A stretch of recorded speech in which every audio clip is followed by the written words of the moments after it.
ఇప్పుడు కొత్తగా సాధన చేసే వాళ్ళకి 2 రంధ్రాల్లో సమానంగా శ్వాస నడవదు, ఏదో ఒక ముక్కు ఎక్కువ తక్కువ నడుస్తుంటుంది. అంతే, ఎవరికైనా అట్లే ఉంటుంది.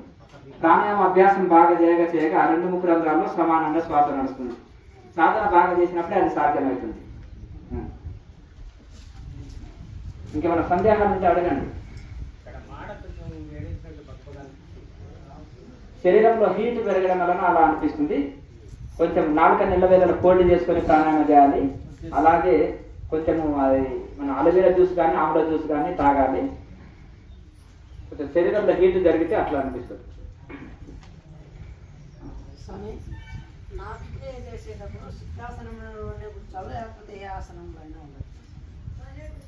మీ అనుకూలాన్ని బట్టి చూడండి. సిద్ధాసనంలో వేయగలిగితే ఉండండి, లేదా పద్మాసనంలో లేదా సుఖాసనంలో, అనుకూలాన్ని బట్టి చూడండి. మంచిదే, జ్యోతి ముద్ర పర్ఫెక్ట్ వేస్తే వస్తుంది. జ్యోతి ముద్ర వేయడం పర్ఫెక్ట్ వేసి ప్రాణాయామ చక్కగా చేసినప్పుడు వస్తుంది, జ్యోతి దర్శనం జరుగుతుంది. కనుక ఆ ముద్రలోనే జ్యోతి ముద్ర అనే పేరు ఉంది. ఇంకేమైనా సందేహాలు ఉంటాయి కానీ అదే జ్యోతి ముద్ర ఎప్పుడైతే పర్ఫెక్ట్ వేశారో, ప్రాణాయామం పర్ఫెక్ట్ చేశారో, ఎంత ఎక్కువ కుంభకం చేస్తే అంత అద్భుతమైన వస్తుంది. మనసులో పెట్టుకోండి, బయటికి ప్రదర్శించవద్దు. అర్థమైందా?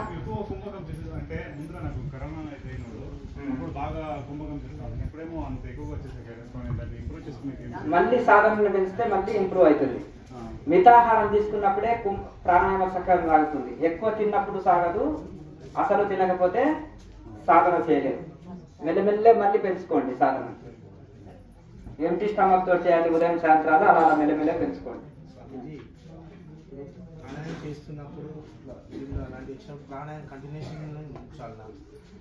జ్యోతి ముద్ర వేసినప్పుడు ఎప్పుడైతే మొదటిసారి జ్యోతి దర్శనం జరిగిందో ఇంకా ప్రాణాయామాలు చేయనక్కర్లేదు. ఒకవేళ ఇంకా మొదటి ప్రాణాయామతోటి రాలేదనుకో 3 ప్రాణాయామాలు కంటిన్యూ చేయండి. మొదటి ప్రాణాయామాలనే జ్యోతి దర్శనం జరిగితే ఇంకా ప్రాణాయామం చేయకుండా దాని ఆనందాన్ని ఆస్వాదిస్తూ చక్కగా కళ్ళు మూసుకొని కాన్సన్ట్రేషన్ ఆ జ్యోతి మీదే నిలిపి చక్కగా ధ్యానం చేయాలి.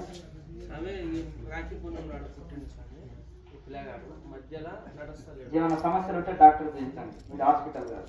నెక్స్ట్ నమస్కారం. పూరకం రేచకం కుంభకం సమాన నిష్పత్తిలో జరగాలి.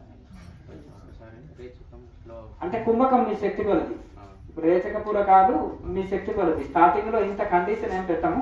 ఓకే, ఎగ్జాంపుల్ గా 10 సెకండ్స్, ఇప్పుడు 20 సెకండ్స్ బంధించండి అని చెప్తాము.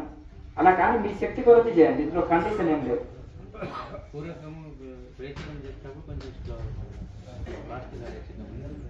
అంటే అది చేయగా అభ్యాసం అవుతుంది. మొదటి రోజే కదా, ఫస్ట్ రోజే కదా, తీసుకునేటప్పుడు కంట్రోల్ లభిస్తుంది. అది చేయగా అభ్యాసం అవుతుంది. అక్కడ డాక్టర్ నెంబర్ ఇస్తారు కూడా, నేనేం మాట్లాడను, అక్కడ డాక్టర్ నెంబర్ ఇస్తారు.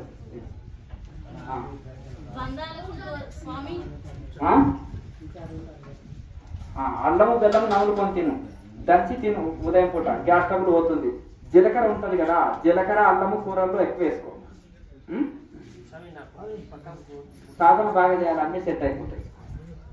మహాముద్ర బాగా సాధన చేస్తే అన్ని సెట్ అయిపోతాయి. ఒకవేళ బాడీ పెయిన్స్ కానీ ఏమైనా జాయింట్ పెయిన్స్ ఉంటే మునగాకు పొడి, బెల్లము, తేనె ఇవన్నీ సమపాలలో కలుపుకొని రోజు ఉదయం పూట తినుకోవడం వల్ల బాడీ పెయిన్స్ పోతాయి, జాయింట్ పెయిన్స్ పోతాయి, ఏమైనా క్యాన్సర్ అయినా కానీ అతుకుంటాయి, ఏ సమస్యలున్నా పోతాయి. కూర్చో సాధన. నెక్స్ట్ తీసుకునేది పూరకం అంటారు, వదిలేదాన్ని రేచకం అంటారు, బంధించేదాన్ని కుంభకం అంటారు. నెక్స్ట్ స్వామి, బంధాలకు దూరంగా ఉండాలి, ఆధ్యాత్మంలోకి వెళ్ళాలి, అందరినీ బాగా చూసుకోవాలి. ఇలాంటి సిచ్యువేషన్ లో మనకి ఈ సమాజంలో బతకాలి, అట్ ద సేమ్ టైం ఆధ్యాత్మికంలో ఉండాలి అంటే డబ్బు మీద ఎంతో కొంత వ్యామోహం అనేది ఉంటది. అది ఎంతవరకు కరెక్ట్? ఉన్నదాంతో తృప్తి పడాలి.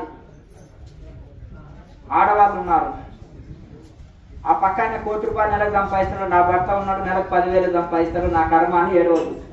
ఆ 10,000 సంపాదించే భర్తతోటే తృప్తిగా జీవించడం నేర్చుకోవాలి.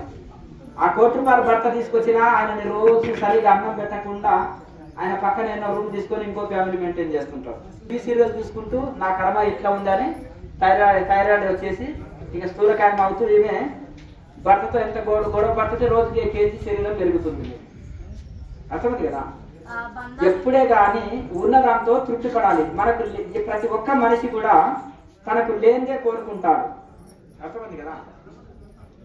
తనకు లేనిదే కోరుకుంటాడు. దూరపు కొండలు నునుపు. అర్థమైంది కదా. దూరపు కొండలు నునుపు.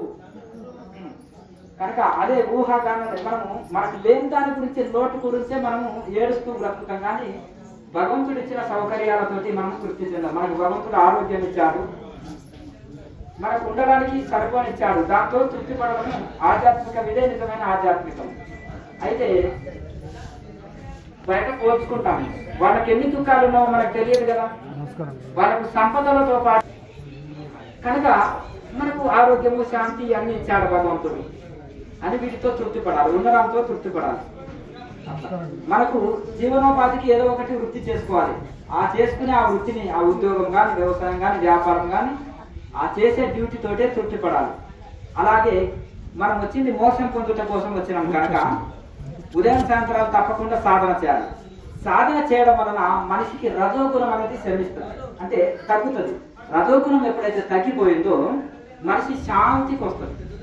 చాలా శాంతి, మనసు చాలా శాంతానికి వస్తుంది. అప్పుడు ఇంట్లో సమస్యలు ఏమి ఉండవు. మనం ఒక్కరి గురించే కాకుండా ఎదుటి వాళ్ళ కోణం నుంచి కూడా ఆలోచించే గుణం పెరుగుతుంది. ఎప్పుడైతే శాంతానికి వచ్చినామో ఇంట్లో గొడవలు జరగవు, సమస్యలు జరగవు. ఉన్నదాంతో తృప్తి పడే గుణం కూడా పెరుగుతుంది. ఇప్పుడు వచ్చిన సమస్య ఒకటి ఏంటంటే ఉన్నదాంతో మనము తృప్తి పడట్లేదు. అట్లా ఇక్కడ వచ్చింది సమస్య. కనుక ఉన్నదానితో తృప్తి పడడం ఎప్పుడైతే నేర్చుకుంటామో అప్పుడు సమస్యనే ఉండవు మనకు. ఇవన్నీ మనకు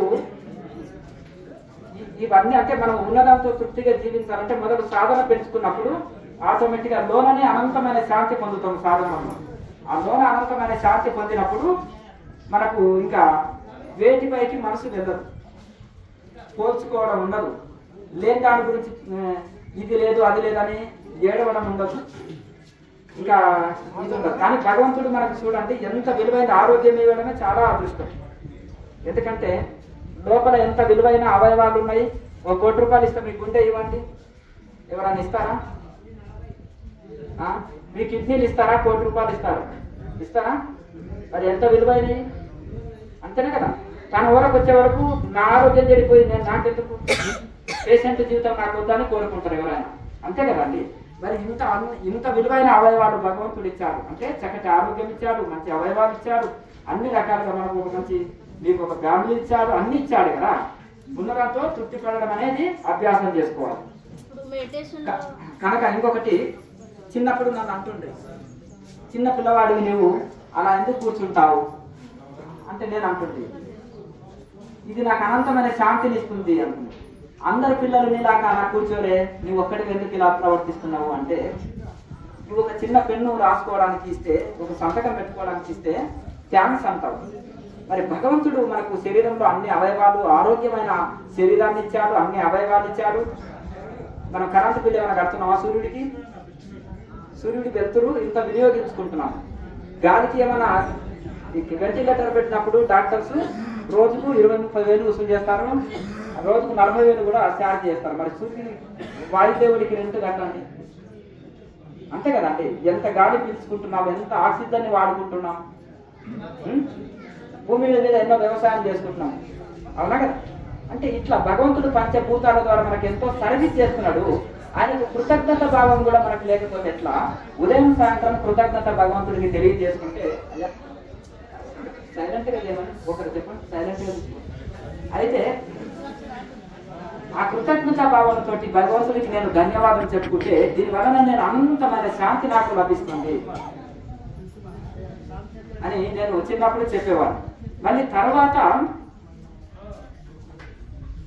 మీరు రోడ్డు మీద నిలబడి వైన్ తాగుటకు సిగ్గుపడరు, నేను ధ్యానం చేయుటకు ఎందుకు సిగ్గుపడాలి? నేను వేసిన ప్రశ్నకు ఇంకా ఆన్సర్ లేకపోతుంది. అట్లా నాకు ఒక చిన్న ప్రశ్న ఏంటంటే, ఏదన్నా బుల్లెట్లు కొట్టడమే తెలుసు నాకు. అర్థమైంది కదా, ఇలా పెద్ద మనిషి భయపడాలి ఇది అది అనేది ఏం లేదు. యథార్థాన్ని కుండ బద్దలు కొట్టినట్టు యథార్థం మాట్లాడడం అనేది నాకు చిన్నప్పటి సంది వచ్చిన ఇది. ఎవరి కోసం మెప్పించుట కోసం, ఎవరితో పొగడ్తలు పొందుట కోసం, అసత్యాన్ని సత్యం చేసి సత్యాన్ని అసత్యం చేసి స్వలాభం కోసము 1000 అబద్ధాలు ఆడడం నచ్చదు. ఉన్నది ఉన్నట్టు యథార్థం పలకడం అనేది నాకు చిన్నప్పటి సంది వచ్చింది అనమాట. కనుక అలా అన్నప్పటికీ వాళ్ళ దగ్గర ఆన్సర్ లేకుండా బాబు ఈ చిన్న పిల్లవాడే కానీ పిడిగితనికి ఆన్సర్ మనం చేయలేమని తోక ముడుచుకొని వెళ్ళిపోయేవారు. అట్లా అందరికీ నేను కరెక్ట్గా ఆన్సర్ చెప్పేవాను. కనుక ఒకటి ఏంటంటే భగవంతుడికి మనము ధన్యవాదం ఎంతమంది చెప్పుకుంటున్నాం. అందుకని ప్రార్థన వలన హృదయం పవిత్రం అవుతుంది అంటారు. అర్థంగా భగవంతుడు ఏమి ఇచ్చావని ధన్యవాదం చెప్పుకోండి, మీకు ఎంత శాంతి లభిస్తుందో చూడండి. మీ వలన చిన్న పొరపాటు జరిగింది, ఒకరిని దూషించారు, ఒకరిని బాధ పెట్టారు, ఒకరికి కొంత అపకారం చేశారు, అప్పుడు భగవంతుని ప్రార్థించండి, ఆ ఎదుటి వ్యక్తికి స్వారీ చెప్పండి. అలాగే ఆ భగవంతుని ముందర ప్రార్థించి నా వలన ఈ తప్పిదం జరిగిందని పశ్చాత్తాప పడండి. అప్పుడు ఎంత శాంతి పొందుతుంది, ఎంత శాంతి లభిస్తుందో చూడండి. ఇప్పుడు ఒక మనిషి ఒక జైల్లో ఉన్నాడు, 20 years జైలు శిక్ష పడింది, 5 yearsకే వదిలిపెట్టారు. ఎందుకు? అతనిలో మార్పు వచ్చినందుకు శిక్ష తగ్గించబడ్డది. అలాగే భగవంతుడు కూడా కరుణామయుడు, ఆయన తప్పకుండా మనకు వచ్చే దుఃఖాన్ని కానీ కష్టాలని కానీ తగ్గిస్తాడు. తప్పకుండా ఆయన ప్రార్థనతోటి సగం తగ్గిస్తాడు. మనలో మార్పు వస్తే సగం తగ్గిస్తాడు. మనలో మారకుండా అలాగే ప్రార్థనలు చేస్తుంటే భగవంతుడు కూడా జన్మించాలన్నమాట. కనుక నువ్వు ఎన్ని గుళ్ళకు పోయినా నీలోన పుణ్యబలం ఉందా, నీవు దానికి అర్హునిగా అనేదే చూస్తావు. నువ్వు ఎంత పెద్ద కంపెనీలో జాబ్కి వెళ్ళినా నువ్వు దానికి అర్హునిగా అని చూస్తావు. ఆ అర్హత సంపాదించుకున్నప్పుడు ఇంటికే లెటర్ వస్తుంది, మా కంపెనీలో ఉద్యోగంలో చేయను కానీ. కొన్ని కాలేజీలో కూడా మెరిట్ విద్యార్థికి కాలేజీలో సెలెక్ట్ చేసుకొని పోతారు, అవునా? అట్లా ఇదే అనమాట, మనకు కావాల్సింది ఒకటే అర్హత సంపాదించుకోవాలి. అంటే భగవంతుడు మనం కోరిన వరాలు ఇవ్వడానికి ఆ అర్హత మనము సంపాదించుకోవాలి. ఇప్పుడు భగవంతుడు మనకు ఇది ఇవ్వాలని మనం డిమాండ్ చేస్తున్నాం. చిన్నపిల్లవాడు అంటాడు, మనం కోరింది ఎలా ఇప్పిస్తాము, ఇప్పే ఉన్నారు.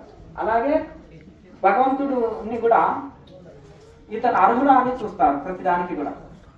నేను దానికి అర్హున్నా, భగవంతుని ఇన్ని కోరికలు కోరినాను, నేను దానికి తగిన పరిశ్రమ చేస్తున్నానా, నేను దీనికి అర్హత ఉందా, నాకు ఏది ఇచ్చినా నా కర్మానుసారంగా ఇచ్చాడు. రోగం ఇచ్చాడా, కర్మానుసారంగా. లాభం ఇచ్చాడా, సంపదలు ఇచ్చాడా, ఆరోగ్యాన్ని ఇచ్చాడా, దుఃఖం ఇచ్చాడా, అన్ని మన కర్మానుసారంగానే ఇచ్చాడు కదా. కొత్తగా ఏం లేదు కదా. భగవంతుడికి మనం ఎవరి పక్షపాతి కాం కదా, ఎవరి పాప పుణ్యాలు భగవంతుడు స్వీకరించడు కదా. కనుక మనం ఇలా విచారణ చేస్తే సగం ఎంతో శాంతి లభిస్తుంది. దుఃఖాలు వచ్చినాయి, పూర్వ యొక్క పాపము నశిస్తుంది, అంటే తగ్గిపోతుంది. అలాగే ఇప్పుడు బాగా సుఖభోగాలు అనుభవిస్తున్నారు, అప్పుడు పూర్వం యొక్క పుణ్యం నశిస్తుందని గుర్తుపెట్టుకోండి. ఇప్పుడు మహాసంపన్నులుగా ఉన్నారు, వాళ్ళంతా పూర్వం ఎంతో పుణ్యం చేశారు, గుర్తుపెట్టుకోండి. వాళ్ళు మళ్ళీ ఇప్పుడు మంచి కార్యాలు చేస్తలేరు, అప్పుడు పుణ్యం ఆటోమేటిక్గా నశించి మళ్ళీ అధోగతి పాలు అవుతారు. కనుక ఆ విధంగా ఏది ఇచ్చినా మన కర్మానుసారంగానే లభిస్తుంది. ఉన్నదాంతో ఎవరైతే తృప్తి పడడం, జీవించడం నేర్చుకుంటారో వాళ్ళు ఎంతో శాంతిని అనుభవిస్తారు. ఈ క్రియాయోగం వలన ఇక్కడ ఆరోగ్యంగా శాంతిగా జీవించాలి, సుఖమైన మరణము పొందగలగాలి, అంత్యంలో మోసం పొందగలగాలి. ఇన్ని లాభాలు ఉంటాయి. ఇప్పుడు ఆరోగ్యం కావాలి కదా. ఇప్పుడంతా ఏమైనాయి, అన్ని కూడా పెస్టిసైడ్స్ తోటి పండిన తింటున్నాం. అలాగే అన్ని హైబ్రిడ్. ఇప్పుడు అన్ని గాలి, వాయువు, నీరు అన్ని కలుషితం అయిపోయింది. మేము మినరల్ తాగుతున్నామండి, అంటే మినరల్ అంటే ఏంటి, కెమికల్. మరి కెమికల్ సైడ్ ఎఫెక్ట్ వస్తున్నారా? ఇప్పుడు చూడండి, ఒక ఆయుర్వేద కంపెనీ దగ్గర సువాసనలు వస్తుంటాయి, కంపెనీలోకి వెళ్ళి వచ్చే సువాసనలు వస్తుంటాయి. అదే ఒక కెమిస్ట్రీ కంపెనీ దగ్గర, ఇంగ్లీష్ మందులు తయారయ్యే దగ్గర ముక్కు పగిలిపోతుంది దుర్వాసన. అంటే చనిపోయిన జంతువులకు వెళ్ళి, చనిపోయిన మనుషుల అవయవాలతోటి, లేకపోతే రకరకాల వాటితోటి, కెమికల్స్ తోటి తయారయ్యేటివి ఈ టాబ్లెట్స్. కనుక విపరీతమైన దుర్వాసన, పొల్యూషన్. ఆ చుట్టూ గ్రామాల వాళ్ళని అడగండి, ఆ పొల్యూషన్ తోటి ఎన్ని రోగాలు వస్తున్నావు వాళ్ళకి. అలాగే ఒక ఆయుర్వేద కంపెనీ దగ్గర ఉంటే సువాసనలు వస్తాయి. అని చెట్ల మూలికలు, ఆకులు ఇవన్నీ ఉంటాయి కాబట్టి సువాసనలు వస్తాయి, అంతేనా? కనుక అలాగే ఇప్పుడు ఇవన్నీ మందుల తిని నానా రకాలుగా ఆరోగ్య సమస్యలు వస్తున్నాయి మనుషులకు. కనుక ఈ క్రియాయోగం చేయడం వలన మొదటి లాభమే మనిషికి చక్కటి ఆరోగ్యం, రెండో లాభమే మనశ్శాంతి, మూడో లాభం మోక్షం. కనుక తప్పకుండా ఈ సాధన చేస్తే తమో గుణం రజోగుణం నశిస్తుంటుంది. తమో గుణం అంటే లేజీనెస్, రజోగుణం అంటే డామినేషన్, అర్థమైంది కదా. అలాగే డాంబికం, అహంకారం, ఇవన్నీ నశించిపోతాయి. మిగిలేదంతా సత్వగుణమే. ఇంకా ఎంతో శాంతిగా ఆనందంగా జీవిస్తాం, ఉన్నదాంతో తృప్తిగా జీవించే గుణం పెరుగుతుంది. కనుక ఇది ప్రతి ఒక్కరికి యూజ్ అయ్యేది. కనుక అందుకని ఇంత వివరణ ఇచ్చిన, మీరు చక్కగా తిని ఫాలో కానీ. నెక్స్ట్ ఇంకేమైనా డౌట్స్ ఉంటే అడగండి. స్వామి, పూర్వజన్మ కర్మలు అంటారు. తల్లి తండ్రులు భర్త అది పవిత్రమైన బంధాలు. వాళ్ళ బాధల్లో ఉన్నప్పుడు మనం దేవుణ్ణి ప్రార్థించవచ్చా? వాళ్ళ తరపున ప్రార్థించవచ్చు, తప్పులేదు. అది వాళ్ళ బుద్ధి మారండి, వాళ్ళ బుద్ధి మార్చబడకుండా వాళ్ళని కొంచెం ఇది చేయండి అంటే అప్పుడు మీరు మీ పుణ్యంలో ఖాతా ఉంటే, ఇప్పుడు మీ దగ్గర ఒక 1000 రూపాయలు ఉన్నాయి, మన బంధువులని ఎవరో ఆపదలో ఉన్నారు, ఒక 100 రూపాయలు వాళ్ళకి ఇవ్వచ్చు, అంతేనా కదండి. అలాగే ఇప్పుడు సావిత్రీదేవి ఉంది, తన భర్తకి చనిపోయాడు, యమధర్మరాజుతోటి ప్రాణం తెచ్చుకున్నది. ఎందుకు? ఆమె తపస్సంపన్నురాలు కాబట్టి భర్త ప్రాణాలు తెచ్చుకోగలిగింది, అంతేనే కదా. మన ఇలాగే సతీ అనసూయ, సతీ ఇప్పుడు ఆమె అట్లా ఇట్లా ఎందరో, సతీ సుమతి ఉంది, భర్తకు రోగిష్టి శరీరం, అది ఆరోగ్యవంతమైన భర్తని తయారు చేసుకోగలిగింది. అలాగే ఈ విధంగా ఎన్నో చరిత్రలో చెప్తే ఎన్నెన్నో జరుగుతున్నాయి. కానీ అదే కోరికల కోసమే భక్తి చేయొద్దు, అదే కోరికల కోసమే ఇది చేయొద్దు అనేది. మనం వచ్చింది మానవ జన్మ మోక్షం కోసం కనుక, కోరికలు అనేది అనంతం కనుక, భగవంతుడు నాకు తినుటకు ఉండుటకు అన్ని ఇవ్వు, నాకు కనీస సౌకర్యాలు ఇవ్వు, నాకు శాంతిని ప్రసాదించు, అన్నిటికంటే శాంతిని ప్రసాదించాలని ఎవరు కోరతలేరండి. కారు ఇవ్వు, బిల్డింగ్ ఇవ్వు, పెద్ద ఉద్యోగం ఇవ్వు, డబ్బులు ఇవ్వు అని అంటున్నారు తప్ప నాకు శాంతిని ప్రసాదించు భగవంతుడా అని ఎవరు కోరతలేరు. ఎవరో వివేకం ఉన్న వాళ్ళే భగవంతుడు నాకేదొద్దు, ఒక శాంతిని ప్రసాదించు అంటే అతను చాలా తెలివైన వాడు, అంతేనా.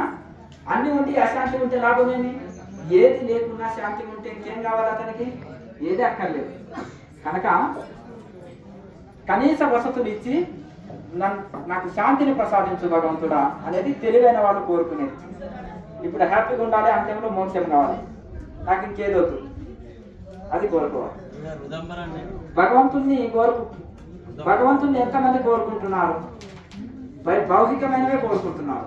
మరి సత్యనిత్యమైన భగవంతుని వదిలి ఇంకా మిగతా అన్ని కోరుకుంటున్నారు.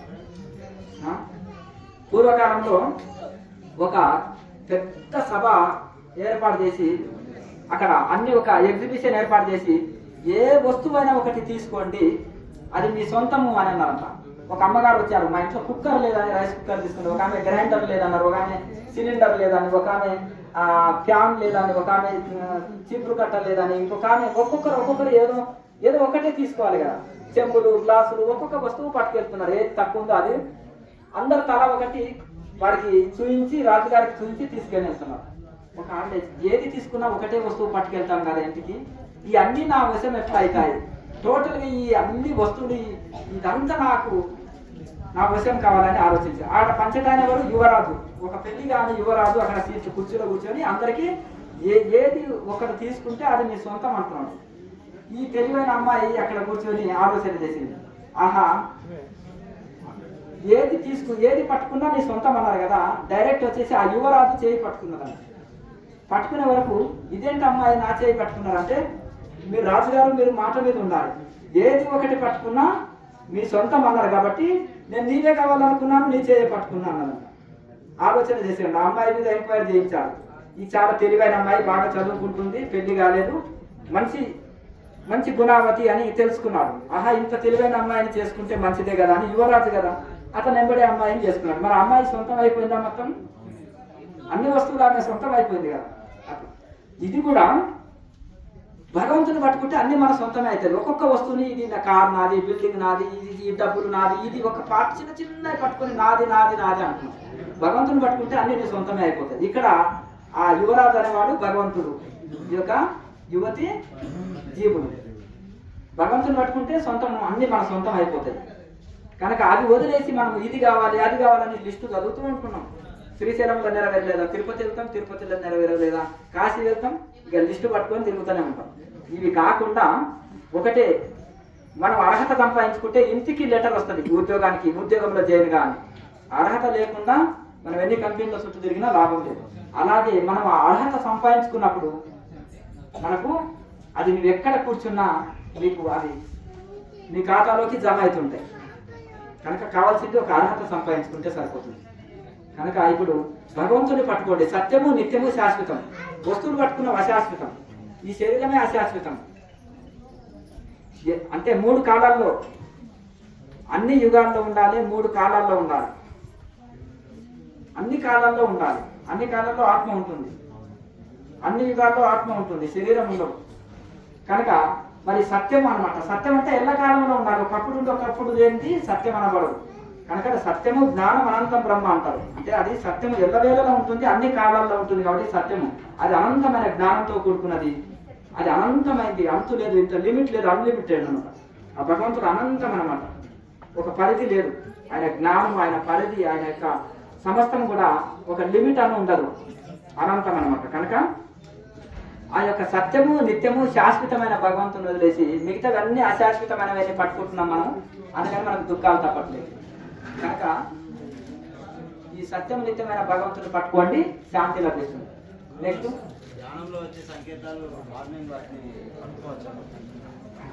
ఎన్నో ఆలోచనలు వస్తూ పోతుంటాయి, వాటిని ఎందుకు పట్టుకోవాలి? పొద్దున్నే పూజ చేసుకోవచ్చు, స్వామికి మనం నైవేద్యం పెట్టచ్చు అని చెప్పి సంకేతం వస్తుంది కదా ధ్యానం చేసిన తర్వాత. ఈ సాధనలు ఎవరైతే చేస్తారో ఈ కర్మకాండంతో ఏది అవసరం లేదు. ఒకవేళ నీకు చేయాలనిపిస్తే చేసుకో, దానికి నాకేం ఆదేశం లేదు.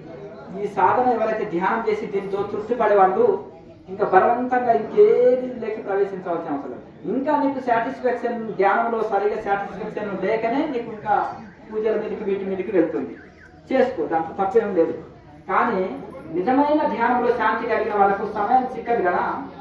ఇంకా ఇది ధ్యానము ఉత్తమ స్థితి అన్నమాట. అది ప్రాథమిక స్థితి. పూజలు ఇవన్నీ ప్రాథమిక స్థితి. అది చేసేవాళ్ళు అది చేసుకోండి. కానీ దీంతో ఎక్కువ ఫలితం వస్తుంది. డైరెక్ట్ భగవంతుడితో కనెక్ట్ అవుతాం. ఆ పూజల్లో కూడా మనసు నిలవకపోవచ్చు. ఇక్కడ భగవంతుల్లోనే డైరెక్ట్ మనసు నిలిచిన తర్వాత ఇంకా అమృతమే దొరికిన తర్వాత జావతో అక్కర్లేదు కదా. ఇప్పుడు నువ్వు 10th క్లాస్ పాస్ అయినాక 1వ తరగతిలో మళ్ళీ ఎగ్జామ్ ఇవ్వనక్కర్లేదు కదా. అట్లా నెక్స్ట్ స్వామి మెడిటేషన్ లో కొంత గ్యాప్, అంటే ఒక స్థాయిలోకి వెళ్ళినప్పుడు కొంత మధ్యలో గ్యాప్ వచ్చింది. గ్యాప్ తర్వాత మెడిటేషన్ చేస్తే కొంత మార్పు అనేది కనిపించింది, అప్పుడులా లేదు. దీనికి ఎలా ఎప్పుడైతే మనసు నిలిపి ధ్యానం చేసినామో అప్పుడు రైట్ మెడిటేషన్ కుదురుతుంది. ఒకప్పుడు వైరాగ్యంతో బాగా సాధన చేసినప్పుడు మంచి మెడిటేషన్ కుదురుతుంది. వైరాగ్యము లేకుండా, ఒక తపన లేకుండా, ఒక ఆర్తి లేకుండా మనం చేసే ధ్యానంలో మనసు సరిగా నిలవదు. ఒకసారి మధ్యలో గ్యాప్ వచ్చినా మళ్ళీ కంటిన్యూయేషన్ చేస్తే మళ్ళీ ధ్యానం చక్కగా కుదురుతుంది. ఆ పూర్వం కంటే ఇంత గ్యాప్ వచ్చింది, నేను మెడిటేషన్లో ఇంకా బాగా చేయాలనే తపనతో చేయొచ్చు. ఒక విద్యార్థి చదువును నెగ్లెక్ట్ చేశాడు. తర్వాత ఏం చేశాడు, ఏదో చిన్న లేబర్ పనికి వెళ్ళాడు. అక్కడ హార్డ్ వర్క్ చూసి 2 సంవత్సరాలు 3 సంవత్సరాలు వేస్ట్ అయింది. ఆ హార్డ్ వర్క్ చేయక చదువుకుంటే మంచి ఉద్యోగం వస్తుండే కదా అని చదువు విలువ తెలుసుకున్నాడు. అప్పుడు మళ్ళీ వచ్చి చదువులో జాయిన్ అయ్యి బాగా కష్టపడి చదివి మంచి ర్యాంకులు సంపాదించుకున్నాడు. అంటే అతను చదువు విలువ తెలిసింది కాబట్టి పూర్వం కంటే ఎక్కువ శ్రమ చేశాడు కాబట్టి మంచి ర్యాంకు సంపాదించుకున్నాడు. అక్కడ నుంచే స్టార్ట్ అవుతుందా స్వామి ధ్యానం? ఎక్కడ దాకా మనం వెళ్ళాం ఆ లెవెల్ నుంచి అక్కడ నుంచే స్టార్ట్ అవుతుంది. ఇబ్బంది. ఇప్పుడు మనం 5th చదివినామంటే మళ్ళీ 6th లో జాయిన్ కావాల్సింది. 5th సర్టిఫికేట్ ఉంటే మళ్ళీ 6th లో జాయిన్ కావచ్చు. 10th సర్టిఫికేట్ ఉంటే ఇంటర్ లో జాయిన్ కావచ్చు. అంతే. మెల్లమెల్లగా అభ్యాసం చేసుకోవాలి. నిరంతరం అదే అభ్యాసం చేసుకోవాలి. అభ్యాసంతో అవుతుంది. పుట్టుకతో ఏ పనులు నేర్వలేదు.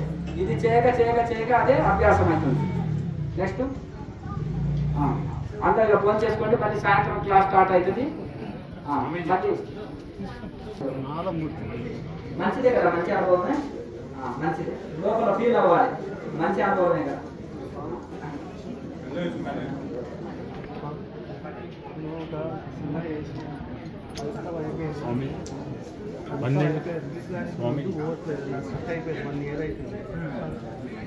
మంచి నిర్మాతలను సంప్రదిస్తుంది. దానికి సంబంధించిన వాళ్ళు ఉంటారు కదా కొనేవాళ్ళు, చూపించుంది అంత గొప్పతనం విశ్లేషణ చేసి చెప్పాలి.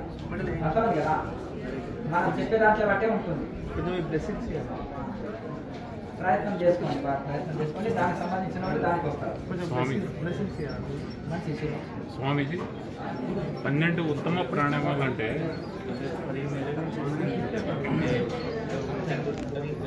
మాట్లాడకండి,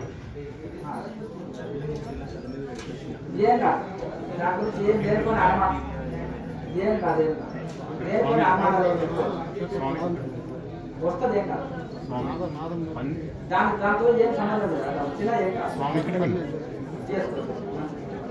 ఉత్తమ ప్రాణాయామాలు అంటే మనం చేసే ప్రాణాయామాలు శాస్త్రీయంగా అంటే అస్తవ్యస్తంగా చేసే ప్రాణాయామాలు కాకుండా మనసు పెట్టి ఏకాగ్రతతోటి అంతర్ముఖమైన ప్రాణాయామం చేయాలి. అంతర్ముఖం అంటే బహిర్ముఖం అంటే శ్వాస తీసుకోవడం వల్ల బహిర్ముఖం అంటాం. రేచక పూర్వముఖం కలిస్తే అంతర్ముఖం అంటాం. ప్రాణాయామం బాగా చేయాలి, మహాముద్ర బాగా చేయాలి, కేచర్ ఉండి మంచి ప్రాణాయామం బాగా చేయాలి, మెడిటేషన్ బాగా చేయాలి, క్రియలు 6 ముద్రలు చక్కగా చేయాలి. ఆటోమేటిక్గా సరస్వతి ఆకులు వేసి మనం వస్తుంది. సరస్వతి ఆకులు పాలలో తాగండి, నాకు శక్తి పెరుగుతుంది. కొద్దిగా లేడీస్ వస్తారు. బరువు తగ్గడానికి ఎందుకంటే కొద్దిగా గాలి ఎక్కువ నిలుపుకోలేకపోతున్నాను. డైట్ తేలిక భోజనం తీసుకోవాలి. అన్నము జీలకర్ర కూరల్లో బాగా వేసుకోవాలి, తేలిక భోజనం తీసుకోవాలి. ఆటోమేటిక్గా బాగా చాలా స్టార్ట్ అయ్యి 4 ఇచ్చిన తర్వాత ఫర్దర్ తర్వాత ఏం చేయాలి? సాధన బాగా చేసుకోవాలి, శాంతి కలుగుతుంది. మనిషి తట్టు పరిగెత్తదు, ఉన్నదాంతో తృప్తి పడతాము, హాయిగా ఆనందంగా అందరిలో ఉండి అందరికంటే బాగుంటుంది, హ్యాపీగా జీవించగలుగుతాం. అందరూ మీతో ఏడుస్తుంటే ఏడుస్తూ జీవిస్తుంటారు.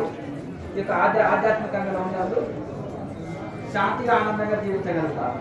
స్వామి సాధన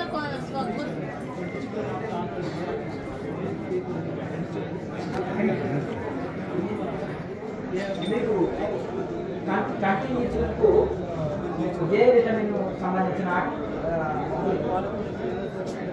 పాలకూర, తోటకూర, ఆకుకూరలు బాగా తీసుకోవాలి.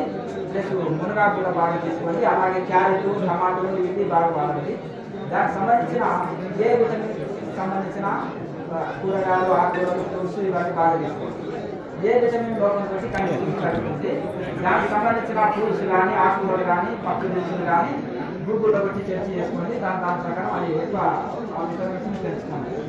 మెడిటేషన్ లో గొప్ప స్థాయిలోకి వెళ్ళాలంటే గురువు ఆధ్వర్యంలోనే చేయాలి స్వామి. ఓన్ గా చేసుకున్న నేర్చుకున్నది ఇంటికి వెళ్ళి ఇదే రెగ్యులర్ గా బాగా ప్రాక్టీస్ చేసుకోవాలి. ఇప్పుడు మనకు ప్రాక్టికల్ వీడియో ఉంది, ముందు పెట్టుకొని 15 days ఆ వీడియో ముందు పెట్టుకొని 15 days ప్రాక్టీస్ చేయాలి. తర్వాత వీడియో అక్కర్లేదు, కంటిన్యూ చేసుకోవచ్చు. వేల కష్టాలకు జవాబులు ఉన్నాయి. క్రియాయోగ క్వశ్చన్స్ ఆన్సర్స్ అనే వీడియోలు ఉంటాయి, అది రెగ్యులర్ గా ఇది చేసుకోవాలి. ఏకరవి చెట్టు కాకుండా ఉంటే గురువుని గ్రహించాడు విద్య, అర్థమైంది కదా.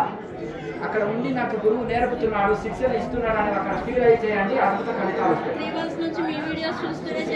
చూసి ప్రాక్టీస్ చేసుకోండి. అర్హతలు దాకా చూసి రావంటే కాల్సి రావాలి, అర్థమైంది. ఏకరవి దాకా ఉండాలి, అర్థమైంది కదా. క్వశ్చన్స్ ఆన్సర్స్ వీడియోలో డౌట్లు తీసుకోండి. ధ్యానం చేస్తూ తీసుకోవచ్చు. వద్దు, శాకాహారం చాలా మంచిది, మంచిది.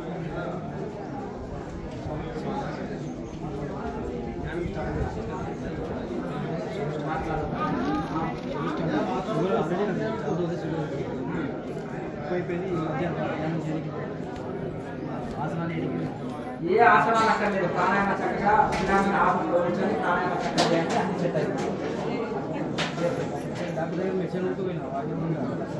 సాగుంటే ఏం కాదు, సెట్ అయిపోతుంది.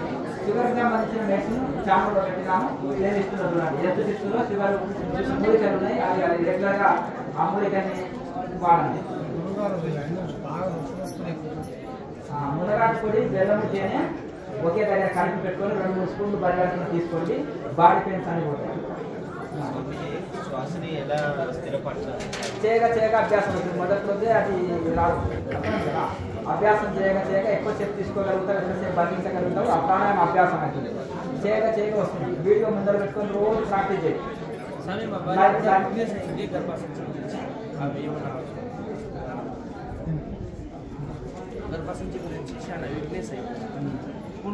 ఈ యొక్క మన మందార పూల జ్యూస్ రోజు తాగమని చెప్పండి.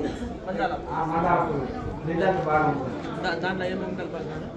ఏది కలపనక్కర్లేదు, దాన్ని జ్యూస్ చేసుకొని తాగితే మంచిది. అలివేర జ్యూస్, ఆమ్ల జ్యూస్ కూడా తాగమంటారు. ఒక వారం తాగండి ఒక 10 నెల రోజులు 2 నెలలు తాగండి. అడవిలో చూస్తే అవ్వదు. ఉసిరికాయ కారణంగా 2 జ్యూసులు ఉంటాయి, కలుపుకొని తాగాలి నీళ్ళలో కలుపుకొని. తగ్గిన దాకా వాడండి ఏం కావాలి.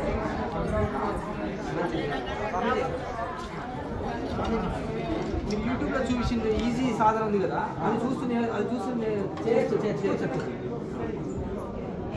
మేడం వేసుకోండి, చిన్నగా ఉంటుంది. ఈజీ చేసుకోవచ్చు. కూర్చొని ప్రాణాయామ అభ్యాసం ఉంది కదా, యూట్యూబ్లో చూస్తున్నాము. ఇప్పుడు ఉదయం సాయంత్రం లైవ్ షోలు పెట్టినాం బిగినర్స్ కోసం. వాళ్ళు ఏ ముద్ర చేయకుండా కొత్త వాళ్ళు అది చూసి కొంతమంది ఇంటికి రాలేకపోతారు, ఇంటికాడ ఉంటారు, వాళ్ళు రాలేక వృద్ధులు ఉంటారు, చిన్న చిన్న పిల్లలతో ఉండే గృహిణులు ఉంటారు, వాళ్ళు రాలేకపోతారు. ఇంటికాడ చూసి ఆ యొక్క ప్రాణాయామ అభ్యాసంలో పట్టు సాధిస్తే క్రియాయోగంలో పట్టు సాధించినట్టే. ఇంకా మిగతా ముద్రలు ఈజీగా వస్తాయి, అది పెద్ద సమస్యనే కాదు. ఒక ప్రాణాయామంలో పట్టు సాధించడమే ఇది. కనుక ఈ ప్రాణాయామం చుట్టే తిరుగుతుంది కనుక ఆ క్రియాయోగము బాగా ప్రాక్టీస్. ప్రాణాయామం ఒక అరగంట, ధ్యానం ఒక అరగంట చేసినట్టయితే అద్భుతమైన మెడిటేషన్ కుదురుతుంది. అలా అభ్యాసం చేసుకోవచ్చు. సాధననే, అన్నిటికీ సాధనే. ఉద్యోగం రావాలంటే ఏం చేయాలి? చదివే కదా, పీజీ పిహెచ్డీ చేస్తే ఉద్యోగం వస్తుంది. ఇది సాధన బాగా చేసినప్పుడే అది మంచి ఎంటర్టైన్మెంట్, ఆత్మజ్ఞానం, మోస స్థితిని అందుకుంటాం. ఇలా ఏ ముద్ర చేసినా ఆత్మదర్శనం. ఏ ముద్రలు అక్కర్లేదు ఆయన, అలా కూర్చొని ప్రాణాయామ అభ్యాసం అరగంట చేసి జ్యోతులు వేసి తర్వాత అరగంట ధ్యానం చేస్తే సరిపోతుంది. ఇంకేది అక్కర్లేదు.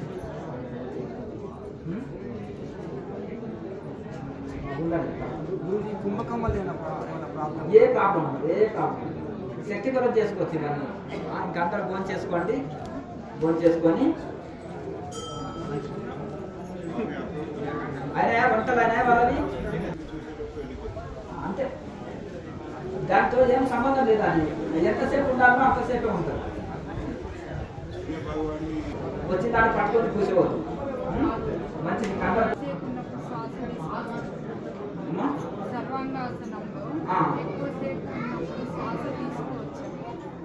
ఆ మధ్యలో ఉచ్ఛ్వాస నిశ్వాసం నడపచ్చు అంటారు. నడపచ్చు, మామూలుగా బ్రీతింగ్ నడుస్తుంది.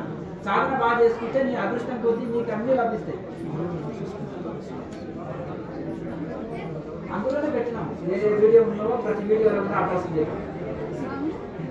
కుంభకం అంటే లోపల బంధించాలి, అవును, బయట కూడా బయట బంధించవలసిన అవసరం లేదు. ఇది బాహ్య కుంభకం అంటారు. బయట శ్వాస లేకుండా కాలిపొట్టతో ఉంటాం కదా, దాన్ని బాహ్య కుంభకం అంటారు. బాహ్య కుంభకం అక్కర్లేదు. మామూలుగా ఒక 2 సెకండ్ల వరకు మనం ఆటోమేటిక్గా ఆగుతాం కనుక అది సహజంగా ఆగొచ్చు. జీలకర్ర అల్లాన్ని బాగా కూరల్లో వాడండి, కొత్తిమీర వాడండి. బాగా ఎంత ఎక్కువ వాడితే అంత మంచిది. మీరు సపరేట్గా వేసుకోండి. జీలకర్ర పొడి ఒక డబ్బాలో పెట్టుకొని ఇంత మీ కూరల్లో వేసుకొని సపరేట్గా మీరు తినండి. ఆ జీలకర్ర పొడిని కూడా నీళ్ళలో, మజ్జిగలో, నిమ్మరసంలో వేసుకొని తాగండి. జీలకర్ర కషాయం కావచ్చు, అన్ని రకాలుగా కావచ్చు. మునగాకుని దాన్ని మిక్సీకి వేసి పెరుగులో తాగేస్తే కిడ్నీ స్టోన్స్ పోతుంది.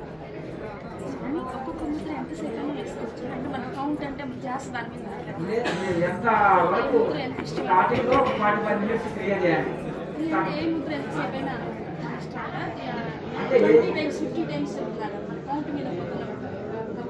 ఒక 45 మినిట్స్ లో ఎన్ని క్రియేట్ చేయగలిగితే అన్ని చేయండి. తర్వాత ఒక 15 మినిట్స్ మెడిటేషన్ చేయండి స్టార్టింగ్ లో కొత్తలో. తర్వాత సెలవు దినాల్లో పెంచుకోవచ్చు. ఇంకా ఎక్కువసేపు చేయాలనుకుంటే ఎక్కువసేపు చేయొచ్చు. 2 టైమ్స్ చేయాలి కదా, 4 టైమ్స్ కూడా చేయొచ్చు. 45 మినిట్స్ చేసుకొని ఒక 15 మినిట్స్ మెడిటేషన్ చేయండి. ఇట్లా మీరు ఉదయం సాయంత్రంతో పాటుగా మధ్యాహ్నం కూడా లంచ్ కంటే ముందే ఒకసారి చేయొచ్చు. అలా రోజులో 4 టైమ్స్ కూడా చేసుకోవచ్చు.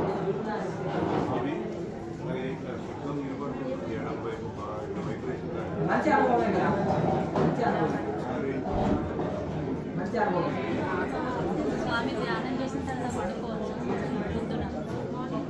అంటే ధ్యానం చేసిన తర్వాత పడుకోకపోవడమే బెస్ట్. ఒకవేళ మీకు విశ్రాంతి కావాలనిపిస్తే పడుకోండి, దాంతో ఇబ్బంది.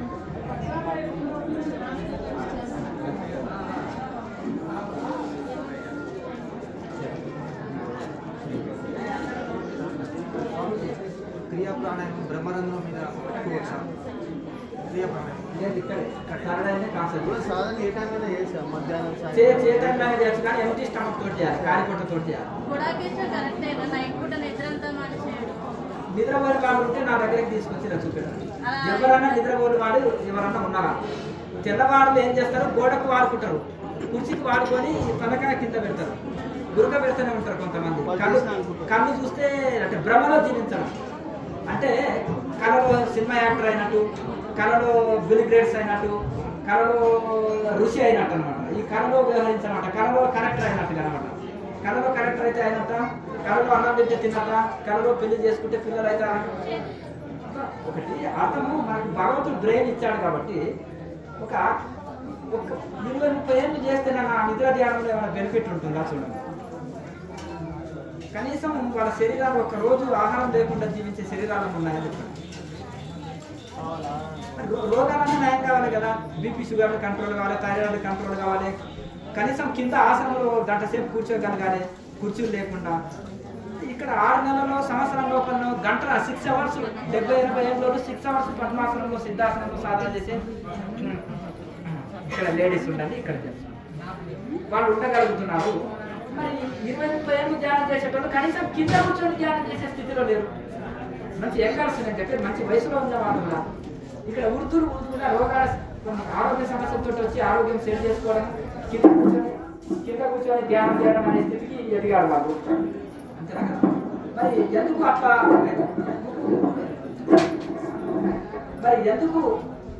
అలా లభిస్తుందంటే రైట్ మెడిటేషన్ చేయకపోతే ఎన్ని రోజులు వెళ్ళినా లాభం లేదు పిల్లవాడు చదవకపోతే స్కూల్కి 50 ఏళ్ళు అయినా ఉద్యోగం రావు అర్థమైంది కదా కరెక్ట్ చేయాలి ప్రాణాయామ అభ్యాసం తప్పకుండా ఉండాలి యోగ అభ్యాసం లేకుండా ధ్యానం కూడదు ఇప్పుడు చెప్పేటోళ్ళు పతంజలి మహర్షి కంటే గొప్పవాళ్ళు గారు వివేకానంద స్వామి కంటే గొప్పవాళ్ళు గారు వివేకానంద స్వామి పతంజలి సూత్రాన్ని చికాగోలో ఉపన్యాసాలు చెప్పి యోగం లేదు భారతదేశం లేదు యోగం చేయకుండా భారతీయుల అనే హక్కు లేదు మా భారతీయుల కన్నా అర్థమైంది కదా అంటే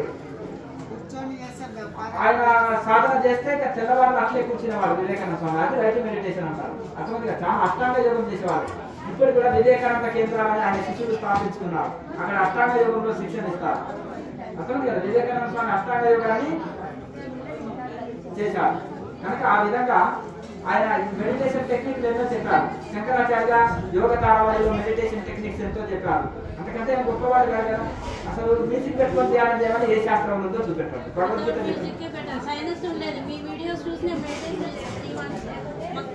ఇప్పుడు బెంగళూరు నుంచి కొంతమంది వచ్చారు కళలో కోట్లు మంటలు వేసి దిండు పెట్టుకొని నిద్రపోయి కూర్చొని నిద్రపోతుంటే కోట్లు మంటలు వేస్తే మాకు మెడిటేషన్ లేకుండా ఎగరాంటి దూకండి తనలో దిగింది కిందికి దిగుతారు అంటే ఎక్కడికి దిగడం కోట్లు మంటలు ఎక్కువ కావడమే తప్ప తక్కువ జస్ట్ వీడియో చూసి మహాముద్ర 100 సెట్లు వేసే వరకే నడుము నొప్పి కాలు నొప్పి కీళ్ళ నొప్పి అన్ని పోయి అద్భుతమైన ఫలితం కలిగిందని పద్మాసనంలో 3 గంటలు కూర్చుని 1 నెలలో సెట్ చేసుకుని వచ్చింది ఒక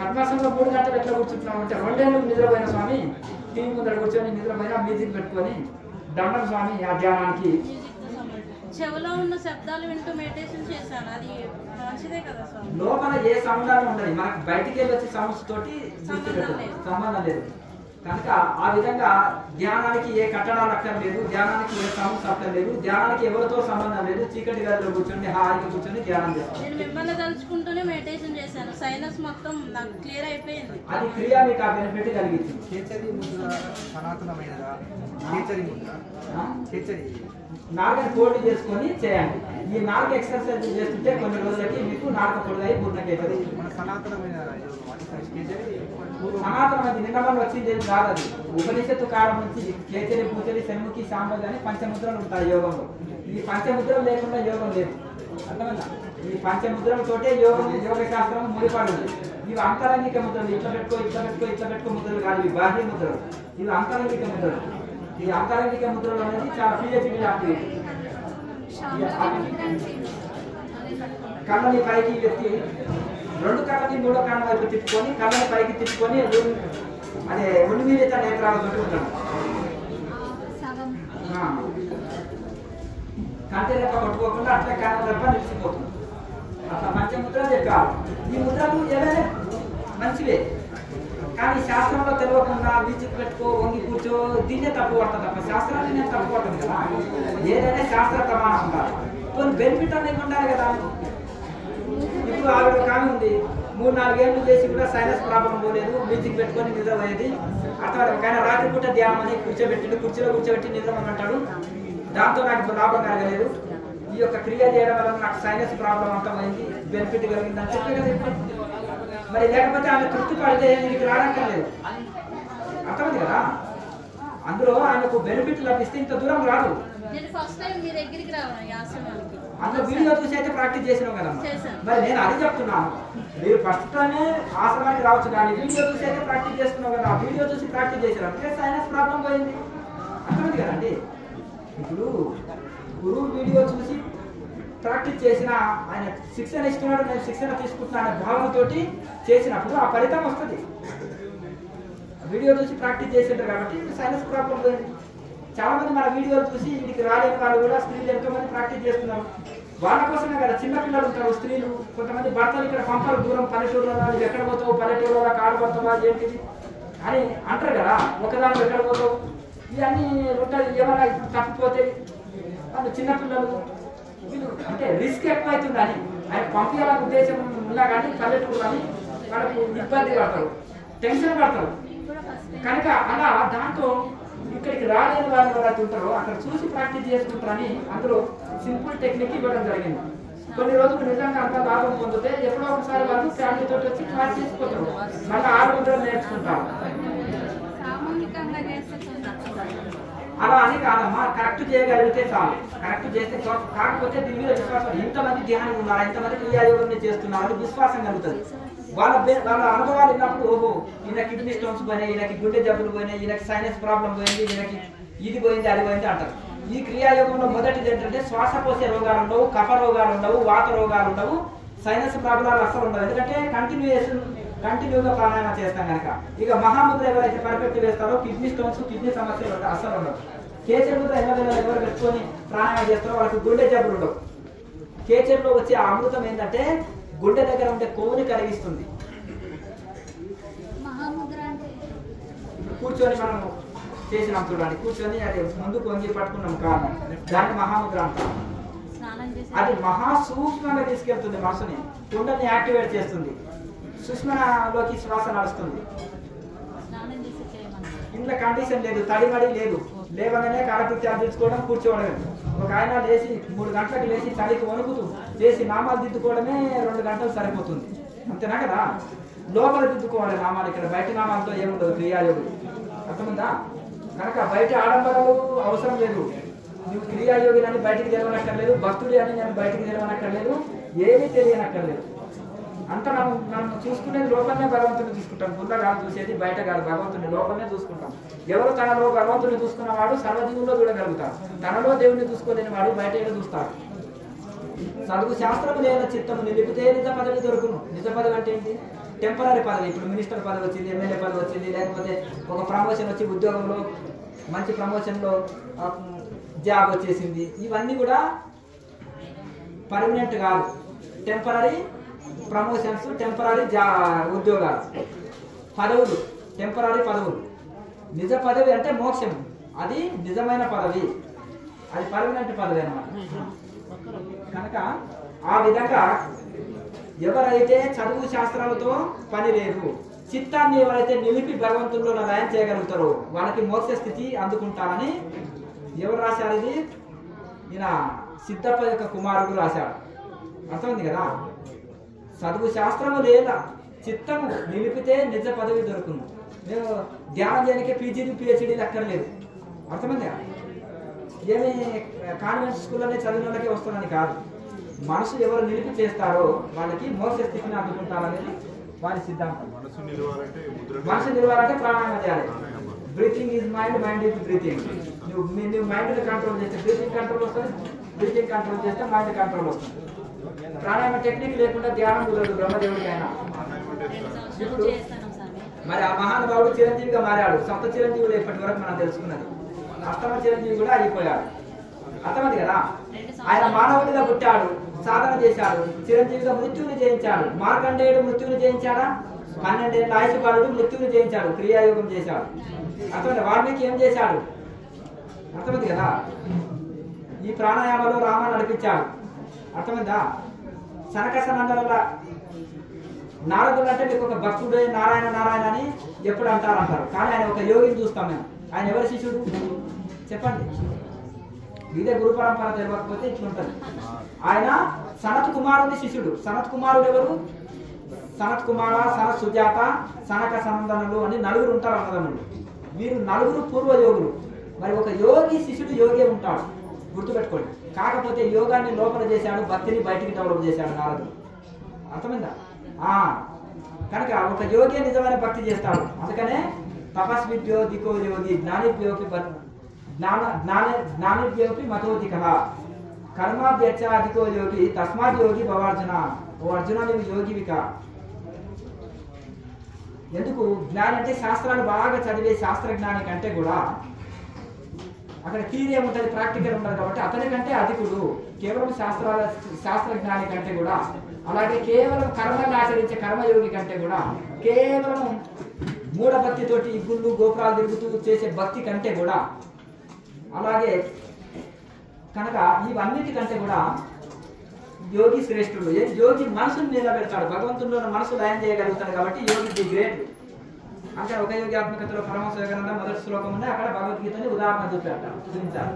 ఇది ఫ్లైట్ మార్గం లాంటిది. ఎవరైతే తూచా తప్పకుండా ఉన్నది ఉన్నట్టు ఈ సాధన చేశారో వాళ్ళు అద్భుతమైన రిజల్ట్ పొందుతారు. ఇక్కడ చూడండి, కనీసం 2014 నుంచే నేను క్లాసులు అంతవరకు చెప్పలేదు. అప్పటి నుంచి చాలా బెనిఫిట్స్. ఇంకా ఈ 2 years అవేర్నెస్ ఎక్కువ వచ్చింది. ఎందుకంటే పాత సాధకుల అనుభవాలు వినగలుగుతున్నారు. అప్పుడేమో నేను పుస్తకంలో రాయడమే సరిపోయింది తప్ప, దాని వలన వాళ్ళు 1 year 2 years లోపలనే అద్భుతమైన రిజల్ట్ పొందగలుగుతున్నారు. నేను ఒక కాంపిటీషన్ కూడా ఏర్పాటు చేశాను. 30 years నుంచి మెడిటేషన్ చేసిన వాళ్ళని, జస్ట్ 2 years నుంచి మెడిటేషన్ చేసిన వాళ్ళని నేను కాంపిటీషన్ చేస్తాను. అర్థమైంది కదా? మన దగ్గర 2 years లేదా 6 months నుంచి చేసిన వాళ్ళని, అక్కడ ఇతర సంస్థల్లో 20 years చేసిన వాళ్ళు, ఇక్కడ 6 months నుంచి సాధన చేసిన వాళ్ళు. ఒక అబ్బాయి ఉన్నాడు, సైనస్ ప్రాబ్లం వచ్చింది, ముక్కులో ఆపరేషన్ చేసుకున్నాడు, కొవ్వు పెరిగిపోవడం వల్ల 2 సార్లు ఆపరేషన్ చేసుకున్నాడు. ఇంకా కొవ్వు పెరిగిపోతుంది, శ్వాస తీసుకోవడమే కష్టం ఉంది. ఇక్కడికి వచ్చేవాడు, గురి మీద సాధన చేశాడు. 6 months లోపల ఆ కొవ్వును కరిగించుకున్నాడు, సైనస్ ప్రాబ్లం పోగొట్టుకున్నాడు. నీళ్ళ మీద కూర్చొని 2 గంటలు ఉపన్యాసం చెప్తూ ధ్యానం చేస్తాడు ఆ పిల్లవాడు. అర్థమైందా? మన ఇది రికార్డు, మన టోటల్గా తెలుగు రాష్ట్రాల్లో రికార్డు కూడా కొట్టాడు. అర్థమైందా? కర్నూలు జిల్లా, కర్నూలు అబ్బాయి, చిన్న ఉద్యోగం, ఏదో 10,000 జీతం చేస్తాడు, చిన్న. మరి అట్లా ఎందుకంటే ఆ గురితోటి సాధన చేశాడు. ఆ రోగం పోగొట్టాడు, రికార్డు కొట్టాడు. ఏది అవసరం లేదు, ఉన్నది ఉన్నట్టు చేస్తే సరిపోతుంది. ఇక్కడ ఏదైతే నేర్పించినామో దాన్ని, అది కూడా మీరు ఉదయం సాయంత్రం లైవ్ క్లాస్ కూడా ఉంటుంది కదా, ముందర పెట్టుకుని ప్రాక్టీస్ చేయండి. 1 గంట ప్రాణాయామ, 1 గంట మెడిటేషన్, తర్వాత 1 గంట ప్రాణాయామ చేయండి, 2 గంటలు మెడిటేషన్ చేయండి. నాడి మండల శుద్ధి, ప్రాణాయామ లేకుండా నాడి మండల శుద్ధి జరగదు బ్రహ్మదేవుడికైనా. నేను అనుభవంతో అనుభవించి చెప్తున్నాను. చిన్న పిల్లవాడప్పుడు నేను విపరీత ధ్యానం చేసిన తెల్లారంతా. మన గురువు దగ్గర వెళ్ళి క్రియాయోగం తీసుకొని చేస్తే అక్కడ ఒక 6 months, నేను 10 సంవత్సరాలు చేసిన ధ్యానం, ఒక 6 నెలల ధ్యానం కిందకి సరి రాలేదు. అర్థమైంది కదా? అంటే నేను స్వయంగా డిఫరెన్స్ తెలుసుకున్నాను. లేకపోతే ఎవరో చెప్పింది నేను వినను అంత ఈజీగా. మన స్వయం అనుభవంలోకి రావాలి. నేను అన్ని రకాల ప్రయోగాలు చేసినాను. భగవంతుడి కోసం ఎన్నో కీర్తనలు రాసిన, నేను భగవంతుడి కోసం భాగవతము చెప్పేవాడిని. ఆ భగవంతుడి కోసం చిన్నప్పుడే భాగవతం చదివిన. ప్రహ్లాదుడు ధ్రువుడు భక్తి నాకు ఎప్పుడు ఇస్తావని భగవంతుని వేడుకున్నా. రుద్రాభిషేకాలు, పూజలు, హోమాలు అన్ని నేర్చుకున్నాను. అభిషేకం చేయకుండా ఉట్టి నీళ్లు కూడా తాగపోతుంటే, అన్ని భక్తులు చేసిన, పాదయాత్రలు చేసిన, ఉపవాసాలు చేసిన, నోములు చేసిన, వ్రతాలు చేసిన, అన్ని రకాల నా కోసం, డబ్బుల కోసం కాదు, బయట పూజలు చేయించినట్టు కాదు, నా తృప్తి కోసం నేను అన్ని రకాలు భగవంతుని ఎన్ని రకాలు ఆరాధించాలనో అన్ని రకాలుగా నేను ఆరాధించి క్రియాయోగం ది గ్రేట్ సైంటిఫిక్ ఫ్లైట్ వే స్వయం అనుభవంతో తెలుసుకున్నది. ఇది టైం వేస్ట్ పనులు పక్కకు పెట్టండి. అదే ఉత్తర గీతలో, భగవద్గీతలో సంసారం వదిలితే తప్పన్నాడు కృష్ణ పరమాత్మ. అదే ఉత్తర గీతలో సంసారం పట్టుకుంటే దోషం అన్నాడు. ఎందుకు? బాధ్యతలు అయిపోయినావా, రిటైర్మెంట్ ఉద్యోగులు, ఇంకా సంసారం ఎందుకు పట్టుకుంటావు? అది పెద్ద రోగం. నీ మోక్షం కోసం ప్రయత్నం చేయి. ధారణ ధ్యాన సమాధి ఆచరించు అర్జున. గాలి లేని చోట దీపంలాగా చేయి సాధన. ప్రాణాయామ అభ్యాసం కూడా ఉంది అందులో, చూడండి ఉత్తర గీతలో. ప్రాణాయామ అభ్యాసం ఎట్లా చేయాలనేది ఉంది. కూటస్థ జ్యోతిని ఎట్లా దర్శనం పొందాలనేది అందులో ఉంది. చాలా మంది ఏమంటారు థర్డ్ అంటారు. థర్డ్ అంటే ఏ ముద్ర వేయాలని తెలియదు, అది ఎట్లా ఓపెన్ చేసుకోవాలని అంటే అయ్యా థర్డ్ ఓపెన్ అయిందంటే పుస్తకంలో ఉంటే నేను విన్నానండి, మా మాస్టర్ చెప్తే విన్నాను. వస్తుందా థర్డ్ స్విచ్ వేస్తే బల్బు వస్తుందా? నీకు బల్బు 20 ఏళ్ళ నుంచి ధ్యానం చేస్తున్నావా? సరే మంచిది.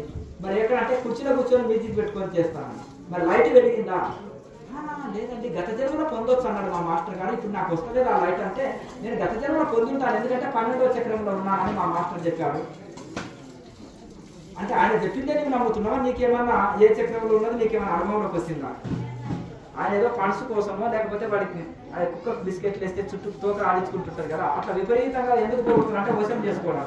వశం చేస్తే లాభం అంటే ఫండ్స్ వసూలు చేసుకొస్తాడు, ప్రచారం చేస్తాడు. ఇది స్వయంగా పొందు, ఎవరో చెప్పింది కాదు. ఇక్కడ వచ్చిన వాళ్ళు 3 months లోపల థర్డ్ ఐ ఓపెన్ చేసుకుంటారు. కరెక్ట్ చెప్పడం లేదు సార్. ధ్యానం చేయమంటారట, నాన్ వెజ్ తినాలి, లేకపోతే మీ ఆత్మ తృప్తి పడదు. ఇప్పుడు అది కూడా వచ్చిందా? ఇది 2 years నుంచి నేను ధ్యానం చేస్తున్నా, కానీ ఎప్పుడు తినలేదు. కానీ శాకాహార జెండాలు పట్టుకొని ఎందుకు తిరుగుతారు?